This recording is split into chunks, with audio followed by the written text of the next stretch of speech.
Client 32 GB आहे की नाही.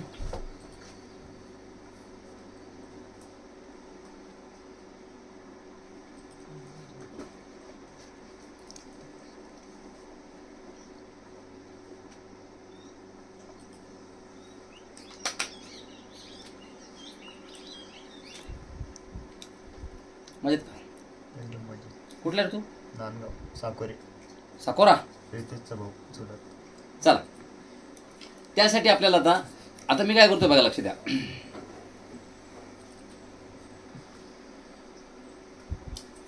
समजा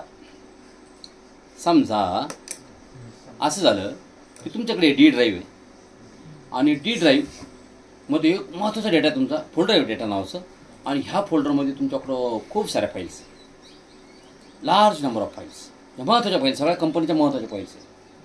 मग आता समजा ह्या फाईल म्हणजे हे ड्राईव्ह जर डिलीट झालं तर काय करणार तुम्ही? हे बघा का, मी आता काय करतो, डिस्क मॅनेजमेंट बाबत लक्ष द्या. DISKMGMT डिस्क मॅनेजमेंटमध्ये गेल्यानंतर तुम्ही बघू शकता की मी हे काय करतो, तो डी ड्राईव्ह डिलीटच करून टाकतो. ना रहेगा बाज ना बस. ये right click, delete the volume, delete it. Yes, ते म्हणतं हा ड्राईव्ह इरेज केल्याने याच्यावरचा सगळा डेटा इरेज होऊन जाईल. का तुम्हाला हे मंजूर आहे? त्यांनी तुम्हाला हे विचारलं, तुमचं कन्सेंटसाठी विचारलं. So are you really sure about to do this? Yes. Now is completely unallocated space 41.41 GB. आणि बघा इथं तुमचा ड्राईव्ह झाला गायब आहे का तिथे ड्राईव्ह, म्हणजे तुमचं ते डेटा नावाचं फोल्डरसुद्धा गेलं. सीमध्ये तर नाहीच ते फोल्डर, बरोबर आहे की नाही? ते फोल्डर कुठं होतं? डीमध्ये. आणि ते फोल्डर पूर्णपणे आपण काय केलं आहे? डिलीट केलं. मग आता आपल्याला काय करायचं आहे, ते फोल्डर वापस आणायचं आहे. फोल्डर नाही म्हणजे आपल्याला तो ड्राईव्ह वापस आणायचा. तर त्यासाठी मी तुम्हाला दाखवतोय इजस पार्टिशन मास्टर. पार्टिशनिंगचं टूल आहे, पण त्याच्यामध्ये पार्टिशन रिकव्हरीसुद्धा करता येते, हे तुम्हाला मला दाखवायचं. तर चला, माझ्याकडे हे एक्सटर्नल हार्ड डिस्कमध्ये इजस पार्टिशन मास्टर नावाचं सॉफ्टवेअर आहे याच्यामध्ये. And let me show you that how to install and use it. Yes, I am going to connect this hard disk to the virtual machine client 32.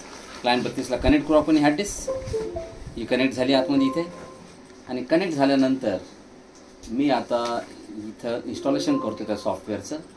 आणि ते software आहे आपलं इथं D ड्राईव्हमध्ये open केलं की इथं मी सर्च करतो त्याला, इजस. हे बघा, EaseUS partition master 13.5 technician edition. So double click here and now I am going to install it. Setup, त्याचं सेटअप आहे, मी त्याला इन्स्टॉल करतो.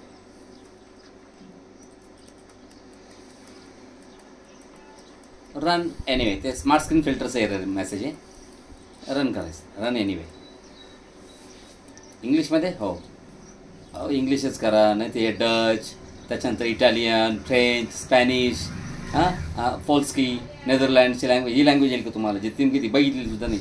अहो हे कमीत कमी 5वीपासून शिकू राहिले, अजून येत नाही इंग्लिश. आणि जे लँग्वेज कधी आजपर्यंत तिची ABCD पाहिली नाही आपण, काय येणार तुम्हाला? तुम्ही इंग्लिश बरं आहे ना, चांगलं आहे.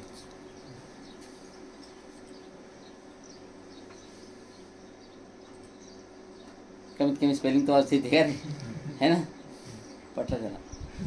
चला नेक्स्टवरती क्लिक करा. And create a desktop icon, create a quick launch icon and join the CIP. डेस्कटॉपवरती आयकॉन बनवा, क्विक लॉन्चवरती पण बनवा, पण CIP जॉईन नका करू. CIP म्हणजे कस्टमर एक्सपिरियन्स इम्प्रूव्हमेंट प्रोग्राम. ज्यांनी विकत घेतलेला असेल ते जॉईन करतील. आपण घेतलं विकत, पैसे दिले त्याला, मग नाही का विकत. काय सर, ज्यांनी विकत घेतलेलं आहे ते कस्टमर इम्प्रूव्हमेंट प्रोग्राम जॉईन करतात. तो कोणाचा? या कंपनीचा. ही कंपनी म्हणजे इजस, म्हणजे ही कंपनी आहे चेंगडू. कुठले? चेंगडू, चायनातली. हां चेंगडू, ठीक आहे ना. Next Chinese company.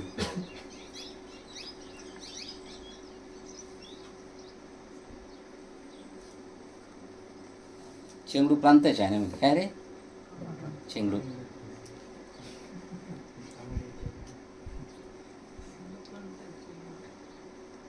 तुम्हाला खोटं वाटतं करा, मी काय बोललो का? तुम्हालाच वाटतं यार सर लय मजा कर. बघा हे सॉफ्टवेअर इन्स्टॉल झालं, पण याला आहे ना इथं क्रॅक आहे बघा, इन्स्ट्रक्शन दिलेलं आहे काय करायचं बघा. त्यांचं म्हणणं असं आहे, सॉफ्टवेअर तुम्ही इन्स्टॉल केल्यानंतर याला फुल कॉपी बनवावं लागतं तुम्हाला. सध्या ट्रायल आहे, काय ट्रायल आहे. त्याला फुल करायचं असेल तर काय करायचं, copy and overwrite files to C column program files EaseUS partition master 13.5 bin नावाचं फोल्डर आहे, त्याच्यामध्ये फाईल कॉपी करायची आहे. फाईल कोणत्या कॉपी करायची, त्या क्रॅकमध्ये फाईल, त्या क्रॅक फोल्डरमध्ये, आणि त्याच्यामध्ये या 2 फाईल रन पण करायच्या तुम्हाला, रेग 164 आणि रेग 136.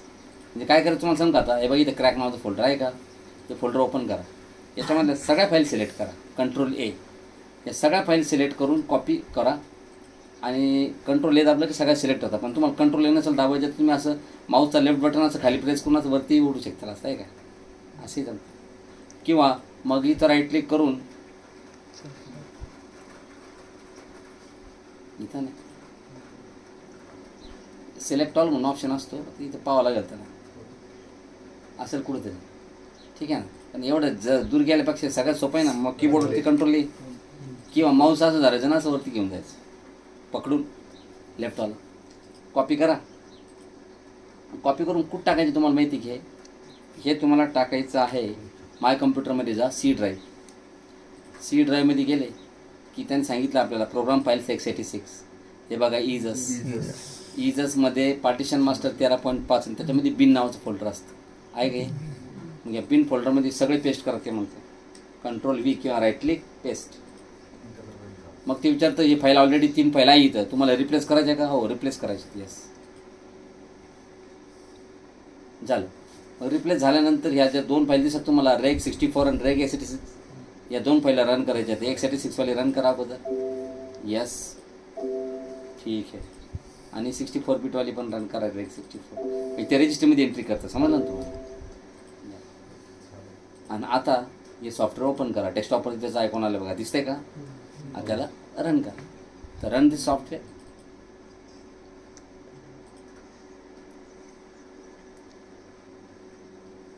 फुल झाला.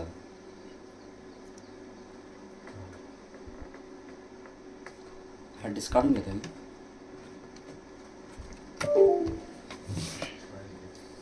हार्ड डिस्क काढली का लगेच ते इजस पार्टिशन मास्टर म्हणे का बाबा डिस्कमध्ये चेंज झाला होता पूर्ण प्लेआउटमध्ये, बघा तिथून गायब होईल बघा, एफ ड्राईव्ह स्कॅन करते ते झालं काय. पहिले होतं, आता काढून घेतलं, त्यांना डिटेक्ट केलं का तुम्ही काहीतरी काढलं, म्हणजे आता डिस्क लेआउटमध्ये चेंज झाला असं झालं. आता बघा तुम्ही जर समजा यावरती जर गेले इथं, तर अबाउट आहे, अबाउट म्हणजे ह्या सॉफ्टवेअरबद्दल तुम्हाला ते सांगेल. बघा ते म्हणतं it is 13.5 technician edition and EaseUS and EOP are registered trademark to Chengdu EO Tech Development Corporation Limited. Company नाव आहे ते चेंगडू, प्रांत पण तिकडे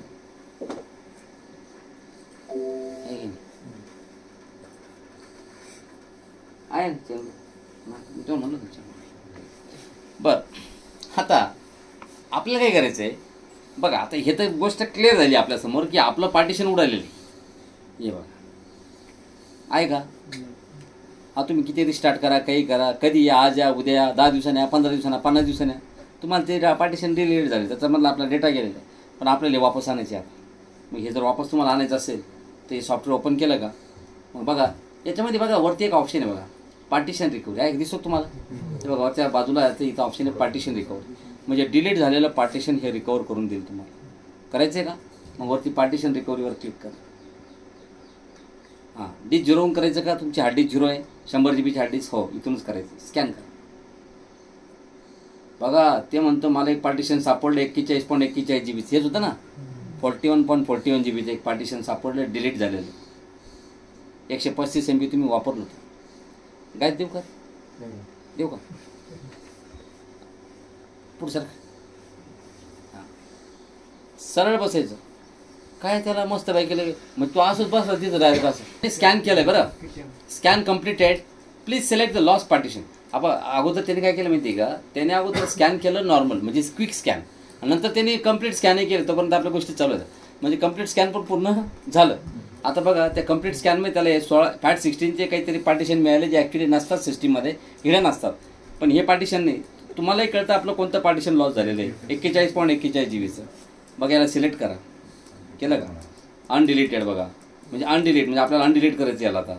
आणि याला क्लिक करा प्रोसीड.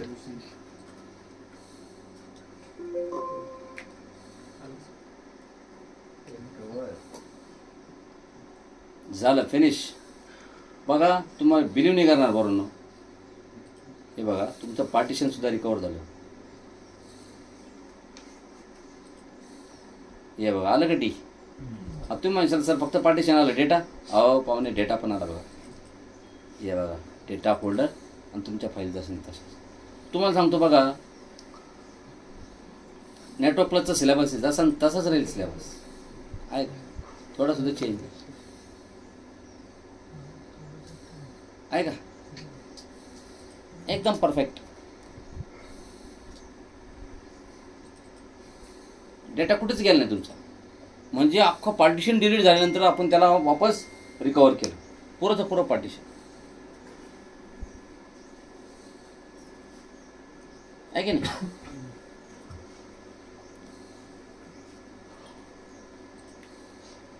बर, पण हा तर झाला फीचर एक. पण हे तर पार्टिशन रिकव्हरी त्याचं एक सप्लिमेंटरी फीचर आहे. पण आपल्याला ॲक्च्युली याचे ओरिजिनल फीचर बघायचे इज पार्टिशन मास्टरचे, जे आपण बघितलेच नाही अजून. तर चला आपण याचे अजून फीचर्स बघूयात. सगळ्यात पहिले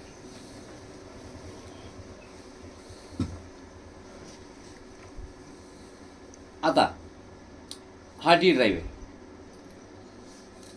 आणि जर तुम्हाला जर म्हटलं तुम्हाला याला रिसाईज करायचं आहे, बघा इथं ऑप्शन आहे रिसाईज मूव आहे का, की याच्यावरती राईट क्लिक करू शकतो. बघा right click, resize move, clone. Partition तुम्ही क्लोन करू शकता, क्लोन, मर्ज. त्याच्यानंतर अजून फॉर्मॅट, डिलीट, वाईपआउट. मी म्हणलं तुम्हाला वाईपआउट पण करते त्याच्यामध्ये. पार्टिशनला हाईड पण करतात तुम्हाला, पार्टिशन ॲक्टिव्ह करता येतात. तर आपण एक काम करू, आपण इथं रिसाईजवरती ऑप्शन घेऊ. मग त्याचं म्हणणं आहे की तुम्हाला पार्टिशन साईज किती पाहिजे, रिसाईज करायचं म्हणलं तर किती साईज पाहिजे तुम्हाला. मग तुम्हाला जर याची पार्टिशन साईज जर पाहिजे समजा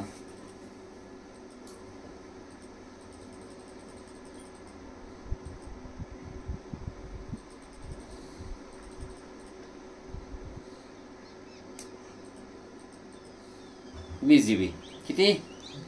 20. Next okay. मग काय होईल माहिती का, आता हे डी ड्राईव्ह जी आहे ना ती 20 GB बनल आणि उरलेली 21 GB जी आहे ना ती अनअलोकेटेड होऊन जाईल. अनअलोकेटेड म्हणजे ती अलोकेट राहणार ओके. ते काय करते, हे ऑपरेशन झालं नाही अजून, हे घेतलं आणि त्यानं वरती फेकून दिलं. बघा इथं एक्झिक्यूट ऑपरेशन, इथं क्लिक करा, हे ऑपरेशन एक्झिक्यूट करा.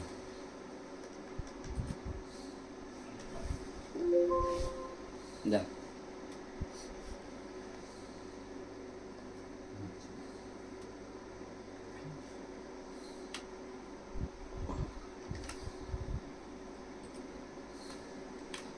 माय कम्प्युटरमध्ये जा. बघा आता पहिले डी ने 41.41 GB होता, पण राहिला किती आता? 20.4 GB राहिला. म्हणजे याचा अर्थ असं झाला की बाकीची स्पेस जी आहे ती इथं अनअलोकेटेड झाली. बघा हे बघा इथं unallocated.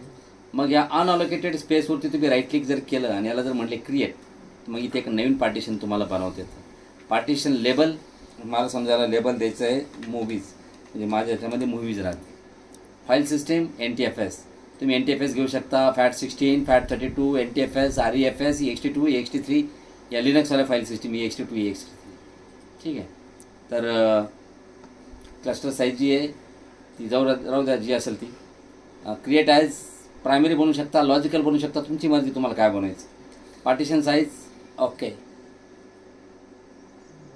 And execute this operation.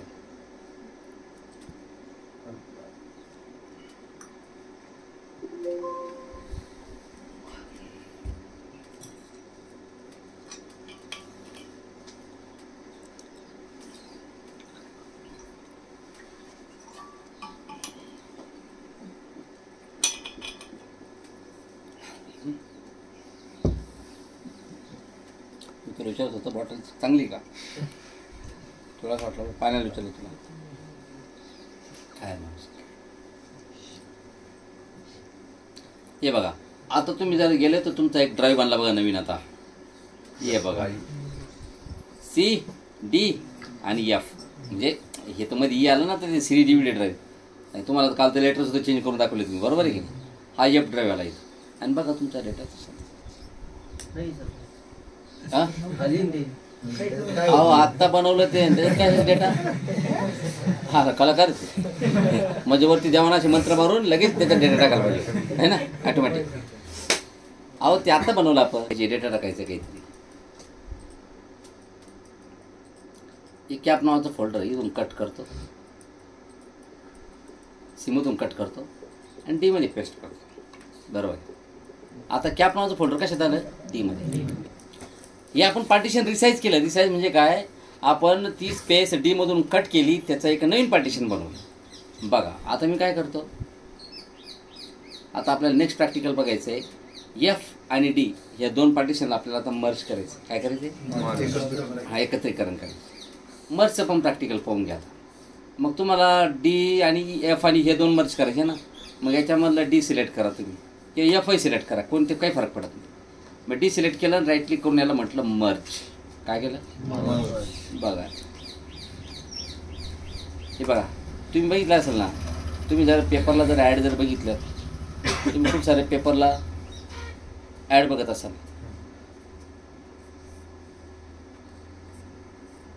पेपरला ॲड बघत असाल, बिफोर आफ्टर. तुम्ही बघितलं असेल ते छोट्या छोट्या पानावर ब्लॅक अँड व्हाईटची ॲड येते बघा.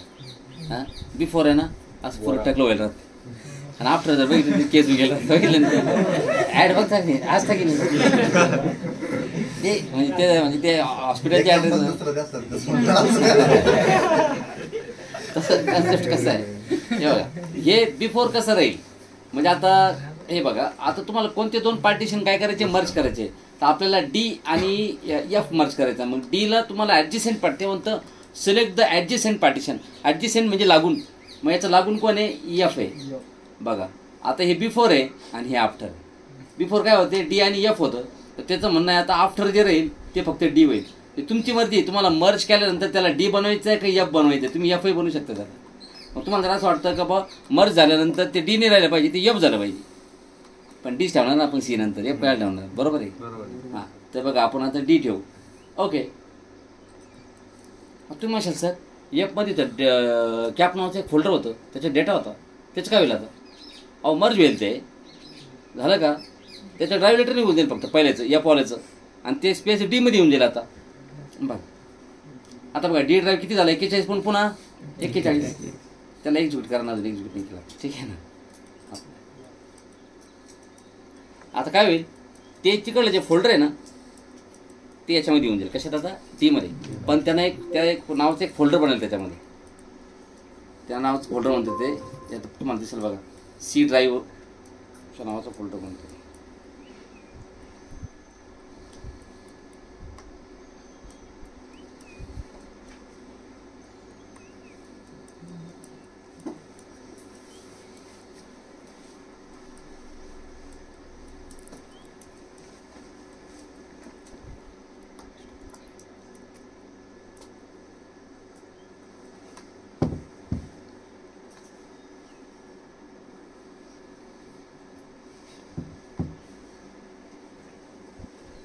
आता बघा तुम्ही माझ्या कम्प्युटरमध्ये जाऊन बघा, आता C आणि Dच राहिला, तर F ड्राईव्ह निघून गेला.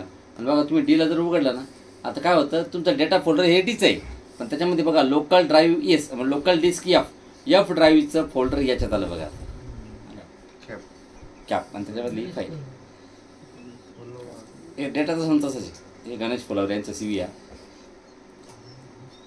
Vinayak secondary and high school, Vinayak secondary and high school, Vinayak Nagar. अरे काही स्पेस असतं की नाही, स्पेस द्यावा लागतो किडं, बरोबर आहे.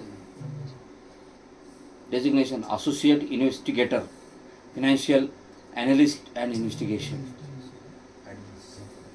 लॉंग फॉर्म काय म्हणतात माहिती नसेल तर.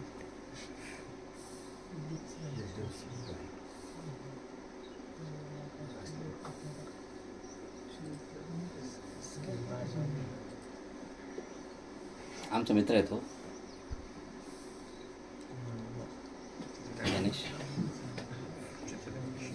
नाशिकला जॉब करायचं.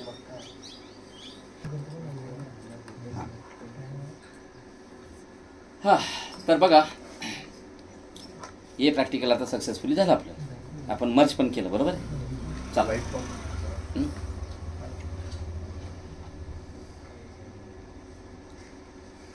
काय म्हणतो या वायपट राहिला का खरं रे तू अजून क्लोन राहील आपलं. आज काय करतो काय राहील आपलं अजून क्लोन राहील. चला आता आपण पहिले क्लोनिंग बघूयात. काय बघूयात आता क्लोनिंग बघायचं म्हणजे आपल्याला डिस्क क्लोनिंग पाहिजे. काय पाहिजे डिस्क क्लोनिंग. डिस्क क्लोनिंग करण्यासाठी एक सॉफ्टवेअर येतं बघा. त्या सॉफ्टवेअरचं नाव आहे घोस्ट. Norton ghost. पण ते नॉर्टन घोस्ट सॉफ्टवेअर वापरण्याची सुद्धा गरज नाही. याच्यामध्ये सुद्धा एवढं भारी फॅसिलिटी तुम्ही डिस्क क्लोनिंग करू शकता. हे नॉर्टन घोस्ट फक्त क्लोनिंगसाठी येतं. याच्यामध्ये भरपूर फीचर क्लोनिंग पण. आता एक काम करू. आता डिस्क क्लोनिंग करायची म्हणजे तुम्हाला अजून एक हार्ड डिस्क लावावं लागेल. किती जीबीची हार्ड डिस्क आहे 100 GB. याला बंद करू एकदा. 100 GBचा अजून एक हार्ड डिस्क अटॅच करू. Thanks to VMware workstation. VMware वर्कस्टेशनचा आपल्याला धन्यवाद करायला पाहिजे. कारण की आपल्याला नसताना लावते ती बरोबर आहे की नाही. हार्ड डिस्क नसताना तुम्ही सांगा आता फिजिकल मशीन असतं तर आपल्याला 2 फिजिकल हार्ड डिस्क लावावं लागले असते. कराय की नाही. आणि जर तुमच्याकडे नसते तर कुठून आणताय. म्हणजे एवढं प्रॅक्टिकल बघायसाठी 2-3 हजार रुपये खर्च करून हार्ड डिस्क घ्यावं आहे ना. असं झालं असेल ते. मग काय करा इथं आपण सेटिंगमध्ये जो वरच्या VMware वर्कस्टेशनच्या VM सेटिंग दिसतंय का. दिसून राहिले का नसेल दिसत तुम्हाला म्हणजे इकडे बसत तुम्ही. बर तर जागा देत नाही म्हणजे इथं फक्त माझ्या हातात जागा कोणाला द्यायची कोणाला इथं भाग कोणाच्या हातात नाही. मी म्हणलं ना इथला दादा पण मी काका पण मी. हां म्हणलं चल ॲड करा. नेक्स्ट हार्ड डिस्क घ्या. स्कजीस घ्या. दरवेळेस आपण स्कजीस घेतो ती. Create new virtual hard disk. किती बनवायची 100 GB. पहिली 100 आहे ना. बघा डिस्क क्लोनिंग करताना गोष्ट ध्यानात ठेवायची. कमी साईजची हार्ड डिस्क मोठ्या साईजच्या हार्ड डिस्कमध्ये क्लोन होईल. पण मोठ्या साईजची हार्ड डिस्क कमी साईजच्या हार्ड डिस्कमध्ये क्लोन होईल का. हा तुमच्याकडे तिकडे 100 GBची हार्ड डिस्क आहे. हां तुम्ही जर 60 GBची बनवली 100 GB कसं का 60 GB म्हणजे बघा ग्लासभर पाणी तांब्यात बसल हो. पण तांब्याभर पाणी ग्लासमध्ये बसेल का नाही बसणार. खरं आहे ना. हे सोपं समीकरण. मग तांब्याभर मध्ये बसेल ना. मग 100 GB क्लोन तुम्ही 100 GB मध्ये करू शकता.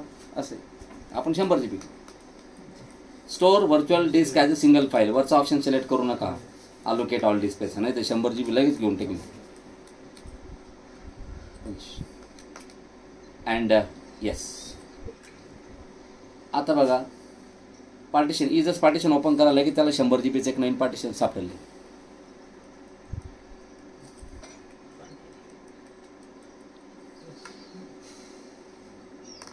तू असं क्रिक त्यांना बघू द्या ना. त्या तू घ्यायची पोरं आहे. तू थोडा आज सरकायचं. प्रॅक्टिकल बघायचं असलं का थोडं असं सरकायचं. हां करेक्ट. इथं डिस्क 0 आहे. डिस्क 0मध्ये C आणि D 2 पार्टिशन आहे आणि एक सिस्टीम रिझर्व्हवालं पार्टिशन आहे. एक सिस्टीम आणि डिस्क 1ची पुरी जागा खाली आहे बघा. Unallocated total whole 100 GB unallocated. पूर्ण 100 GB काय पडलेली आहे खाली पडलेली. तर आपल्याला काय करायचं आहे डिस्क 0मध्ये जेवढे पण पार्टिशन आहे सिस्टीम रिझर्व्ह C आणि D ही पुरीची पुरी हार्ड डिस्क 100 GB जशी तशीच आपल्या इकडे क्लोन करायची बरोबर. मग एक काम करा डिस्क 0ला राईट क्लिक करा. क्लोन काय करा मग ते म्हणतं सोर्स डिस्क 0 आहे तर टार्गेट डिस्क काय ठेवायची तुम्हाला काय पर्याय का आपल्याकडे दुसरा 2च आहे आपल्याकडे. हां तुमच्याकडे 3 हार्ड डिस्क लावले असतं तर मग तुम्हाला टार्गेट डिस्क 1 घ्यायची का 2 घ्यायची ते ठरवावं लागलं असतं. आपल्याकडे इन 2 हार्ड डिस्क सोर्स तुम्ही 0 घेतली तर टार्गेट काय असणार आहे 1. मग ही 1 वाली जी डिस्क आहे ही टार्गेट आपली ही वाली डिस्क सिलेक्ट करा. नेक्स्ट बघा डिस्क 0 100 GB लेआउट असा आहे. सोर्स डिस्क लेआउट आणि टार्गेट डिस्क लेआउट हे बघा. आपण काय इथलं ॲटो फिट द डिस्क म्हणजे ॲटो फिट म्हणजे काय पहिल्या डिस्कमध्ये जसं आहे सिस्टीम रिझर्व्ह 350 C ड्राईव्ह 58.25 आणि D ड्राईव्ह 41.41 बघा जसं तसंच लेआउट जसं डिस्क 0मध्ये तसंच डिस्क 1मध्ये फिट करा म्हणजे एकदम auto fit. Clone as the source बघ क्लोनायचं सोर्स जर घेतलं तरी सारखीच गोष्ट आहे ना, फरक थोडी पडणार. म्हणजे क्लोनाय सोर्स म्हणजे सोर्स सारखंच डेस्टिनेशन असं. आणि ॲटो फिट पण बेस्ट आहे. किंवा एडिट करू शकता. एडिट जर करायचं ठरलं तर मग तुम्हाला इकडं सी डी जर 41 आहे तर डी किती बनवायचा असं तुम्ही करू शकता. पण आपल्याला नाही करायचं तसं.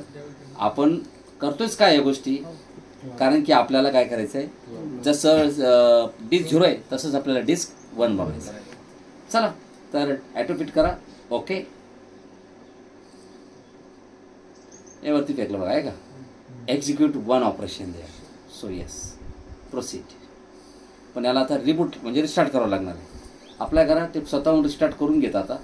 असं रिस्टार्ट होता होता आता काय करेल ते,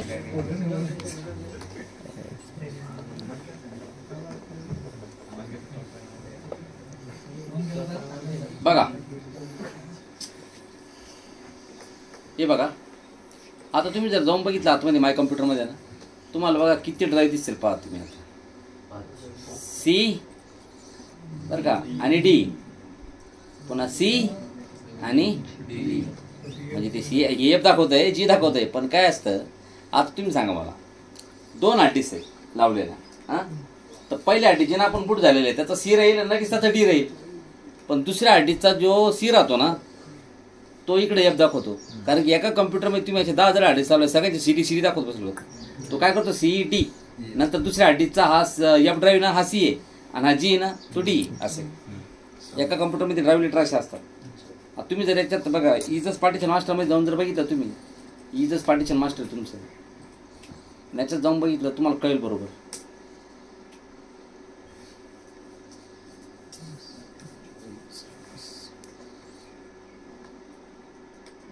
तेव्हा डिस्क 0 मध्ये 100 GB आणि डिस्क 1 पण 100 GB. डिस्क 0 मध्ये हे सिस्टीम रिझर्व पार्टिशन 350 MB, याच्यामध्ये पण system reserve partition 350 MB. C drive 58.25 GB. याच्या डी मध्ये तो डी म्हणजे दुसरा ड्राईव्ह डिस्क 1 मध्ये काय झाला तो एफ, आणि हा एफ ड्राईव्ह बघा या हाताने सारखीच कॅपॅसिटी बरोबर आहे, 58.25. हा 41.41 डी आणि हा जी ड्राईव्ह पण 41.41. आता बघा तुम्ही जर डिस्क 0 जर काढून जर घेतली, ही हार्ड डिस्क तुमची खराब झाली तर डोक्याला काही ताण घेण्याचं कारण. बघा मी खराब करतो पाहिजे हार्ड डिस्क 0 आहे ना तुमची खराब करतो. कशी खराब करतो, खराब करणं म्हणजे मी काय करतो, ती डायरेक्ट काढूनच टाकतो. मी VMच्या सेटिंगमध्ये जातो आणि त्याला म्हणतो भाऊ ही जी पहिली हार्ड आहे डिस्क 0, तेव्हा ही पहिली डिस्क 0 आहे आणि हिला रिमूव्ह करून टाक. मी जशी याला रिमूव्ह केली ना, ओके केलं का, बघा कम्प्युटर का हँग होऊन जाईल. बघा झाला हँग लगेच. बघा काहीच होत नाही रे.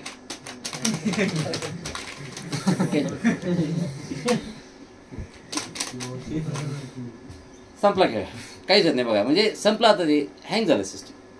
ते बघा लगेच ब्लू स्क्रीन आली. बघा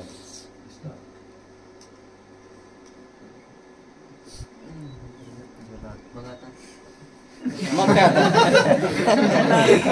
मग आता त्याला काय करायचं, रिस्टार्ट द गेस्ट. आता हे रिस्टार्ट झालं का, आता 2 हार्डिस्क लावले होते ना आपल्या, डिस्क 0 काढले ना ते ऑटोमॅटिक डिस्क 1 कडे जाईल. आता आणि डिस्क 1 बूट करी पहा चालू.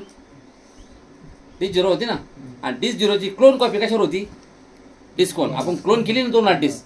आता डिस्क 1 मध्ये पण तेच आहे जे डिस्क 0 मध्ये. तुम्हाला कळणार सुद्धा नाही. हा बस थोडंसं आता एक ऑपरेशन करतो, एकदा रिबूट होईल पुन्हा.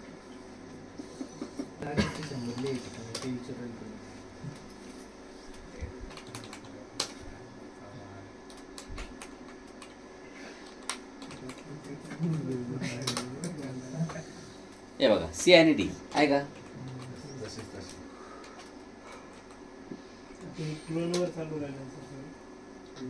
हे का, म्हणजे सी मध्ये जे होतं ना, म्हणजे पहिल्या हार्ड डिस्क मध्ये जे होतं ना ते सगळं दुसऱ्या हार्ड डिस्क मध्ये. बघा सगळा डेटा तसं तसंच आहे तुमचा, काहीच गेलं काहीच नाही, सगळं तसं तसंच आहे. अरे हार्ड डिस्क सेम होती ना, पहिल्याच्या हार्ड डिस्क पहिल्या हार्ड डिस्क तीच करून दुसऱ्या हार्ड डिस्क मध्ये झाली. आपण पहिली काढून टाकली ती, आपण काय केली डिस्ट्रॉय केली. दुसऱ्या हार्ड डिस्क मध्ये सगळं तसं तसंच आहे. त्यामुळे दुसऱ्या हार्ड डिस्क बूट झालं. ते याच्यात ऑपरेटिंग सिस्टीम, याच्यात डेटा आहे सगळं याच्यामध्ये. त्यामुळे काही टेन्शन झालं तुम्हाला नाही.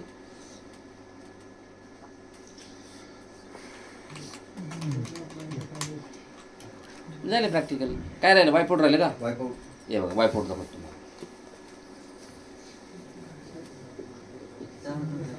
बघा याच्या अगोदर तुम्ही डेटा पार्टिशन रिकवर केलं ना, आता मी तुम्हाला ते वायपआउट करून दाखवतो. वायपआउट केलेलं पार्टिशन रिकवर नाही बरं, ध्यानात ठेवा. रिकवर होत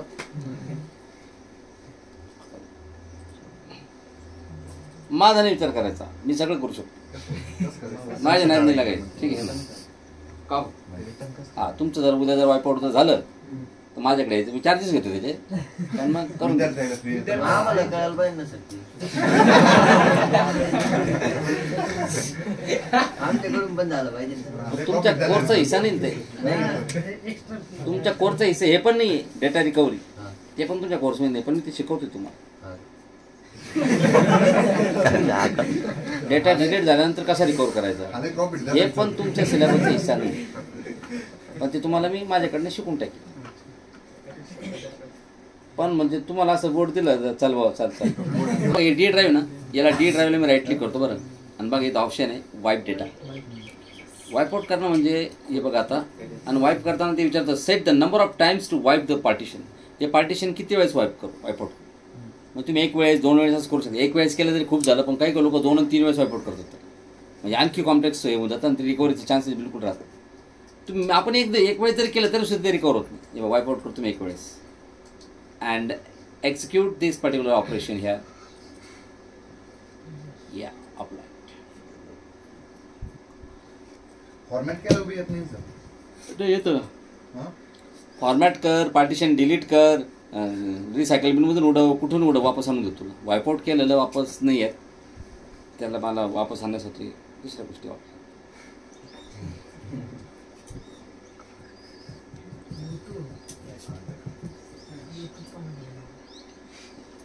तुम्हाला जे शिकवतोय ना मी ते व्यवस्थित शिका, तुम्हाला चांगली नोकरी मिळेल.